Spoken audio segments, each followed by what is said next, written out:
Bonjour et bonsoir à tous, ici Dreadwolf Studio. Aujourd'hui, je vais tourner ma première vidéo critique sur YouTube. Pour fêter ça, ce ne sera pas de 1, ni de 2, mais bien 3 sujets dont je vais parler aujourd'hui. Les content farms sur YouTube, dont je trouve personne en France n'en a parlé, ou en tout cas moi j'en ai pas trouvé. Dans cette même catégorie, nous aurons l'Elsagate, qui est un contenu très problématique sur YouTube, et quand je dis très problématique, c'est extrêmement problématique. Croyez-moi, d'expérience personnelle, ça peut traumatiser, voire même créer des grosses phobies. Et enfin, dans le même style des vidéos dirigées aux enfants, mais qui sont problématiques, nous parlerons de youtubeurs Roblox. Je pense que les plus informés d'entre vous, donc les fans de Punisher et peut-être de BZ Stars, sauraient à peu près de quoi je parle. Maintenant que c'est dit, transition saucisson. Pour commencer, nous avons donc les content farms. Mais qu'est-ce qu'une content farm? Une content farm, ou ferme à contenu, pour les non-anglophones ici, sont généralement des chaînes YouTube dont l'objectif est de faire le plus d'argent possible en visant les médias les plus regardés et les plus connus chez les enfants. De nos jours maintenant, les contenus des content farms sont généralement autour de Poppy Playtime, de Rainbow Friends, de Garten of Banban. Avant on avait du Final Fantasy Freddy's, et maintenant plus récemment nous avons The Amazing Little Circus et Has-Been Hotel, qui ne sont tous les deux pas dirigés aux enfants. J'avais pas compris. Mais du coup là, vous allez demander, mais enfin, qu'est-ce qui ne va pas avec ces chaînes? Je veux dire, elles sont décrites comme ça, elles n'ont pas l'air si dangereuses. Oh punaise que vous avez tort. Que vous avez tort. Déjà, il faut savoir que sur leur miniature, généralement, même dans les titres, la plupart des vidéos sont plutôt des contenus, on pourrait dire, dérangeants ou inappropriés pour les enfants. C'est quoi ça? D'où ça sort? Par exemple, les plus grandes récurrences, le fait d'être enceinte, les opérations ou les aiguilles, voire même directement des sujets à contenu sexuel, parce que c'est YouTube ici, donc voilà. Et aussi, généralement, ces vidéos ont un effet négatif sur les enfants pour certaines. Pour être sûr que l'enfant en question va bien rester collé sur la vidéo, et bien généralement dans ces vidéos, il y aura des bruitages à l'excès, beaucoup d'effets pour surstimuler le système nerveux, et donc faire en sorte que le gamin ne pourra pas enlever ses yeux de la vidéo. Sauf que à l'excès, ces choses-là peuvent modifier le développement de l'enfant, généralement réduire son attention, ou même le rendre totalement accro aux écrans. C'est un phénomène aujourd'hui qu'on connaît sous le nom des iPad Kids. Les enfants qui sont soumis aux écrans depuis leur plus jeune âge sont totalement drogués. Ils ne peuvent pas se passer de leurs écrans. Quand quelqu'un leur enlève, ils commettent des crises, ils font d'énormes crises, hurlant, des fois même devenant violents. Donc, c'est aussi pour ça, je tiens à faire un petit message de prévention. Les écrans, il faut ne pas rester tout collé dessus, il faut rester raisonnable, et plus vieux tu commences à les utiliser, mieux c'est. Mieux vaut avoir un cerveau un minimum développé, plutôt que d'être biberonné dès la naissance à l'iPad. Dans la même catégorie que ces vidéos content farm, on a l'Elsagate. L'Elsagate, qu'est-ce que c'est? L'Elsagate était un certain type de contenu de vidéo destiné aux enfants qui, comme les content farm, proposait du contenu plutôt dérangeant pour les enfants, voire même sacrément inapproprié. Cette fois-ci, par l'expérience personnelle, on pourrait retrouver des scénarios extrêmement chelous, du gore, et autres joyeusetés. Petite expérience personnelle, quand j'avais 7 ans, et que j'avais pris du coup la tablette de mon père pour regarder des vidéos sur YouTube, j'ai été tombée sur une vidéo Elsagate où c'était vraiment dégueulasse.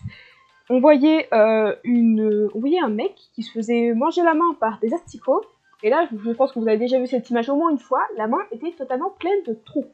Et ben, sachez que cette image m'a traumatisée, et une fois après que j'en ai parlé à mes parents, et même un petit peu avant, eh bien, j'ai souffert de trichophobie pendant quelques mois, voire même, je dirais, un peu plus d'un an. Et toujours aujourd'hui, voir un amas de petits trous comme ça me met un petit peu mal à l'aise. Du coup, aussi, comme son nom l'indique, les Elsa Gate sont généralement tournés avec des adultes déguisés en des personnages aimés par les enfants, généralement Spider-Man et Elsa. Ça, c'était dans les anciennes vidéos, parce que aujourd'hui, dans la nouvelle vague d'Elsa Gate, ces personnes en question préfèrent se déguiser en Huggy Wuggy et Kissy Missy. Pourquoi? Parce que c'est plus à la mode pour les enfants. En 2012-2013, la plupart des enfants regardaient plutôt des dessins animés Disney, donc Spider-Man, la Reine des Neiges, et chez Marvel, Spider-Man. Spider-Man étant le personnage le plus connu chez les garçons, et Elsa pour les filles. Du coup, les enfants, quand ils vont voir leur personnage préféré, ils vont pas se poser de questions, ils vont cliquer. Et du coup, avec le contenu choquant, ça va garder les enfants sur leurs vidéos pour qu'ils se fassent le plus d'argent. C'est généralement les vidéos de Content Farm ou d'Elsa Gate font des millions de vues, tous par des petits enfants. Quand je parle de petits enfants, je parle généralement d'enfants de moins de 10 ans, voire même moins de 5 ans pour certains. Aussi, maintenant, YouTube, pour une fois, a décidé d'enfin faire quelque chose et de commencer à supprimer ses chaînes. Ce qui, en somme, pourrait être mieux. La première vague d'Elsa Gate, par contre, n'était pas aussi bien, parce que elle ne faisait juste que donner moins d'autorité aux youtubeurs, et faisant apparaître leurs vidéos moins dans l'algorithme. Donc, elles étaient moins vues, mais existaient toujours. Enfin, pour notre troisième sujet, et ce qui, je pense, être le plus long, les youtubeurs Roblox problématiques. Pour commencer, vous vous y en doutez, je vais commencer par Zartek, qui est où là, il reprend quelques éléments des Content Farm et du Elsa Gate. Déjà, il joue sur le jeu Roblox le plus connu, Brookhaven. D'ailleurs, il s'est même fait une chaîne secondaire pratiquement dédiée à ce jeu. Pourquoi je dis pratiquement? Exclusivement dédiée à ce jeu. La chaîne s'appelle littéralement Zartek Brookhaven. Donc, voilà, c'est du Brookhaven. Et ensuite, les miniatures et les titres sont extrêmement dégoûtants, tout comme les vidéos.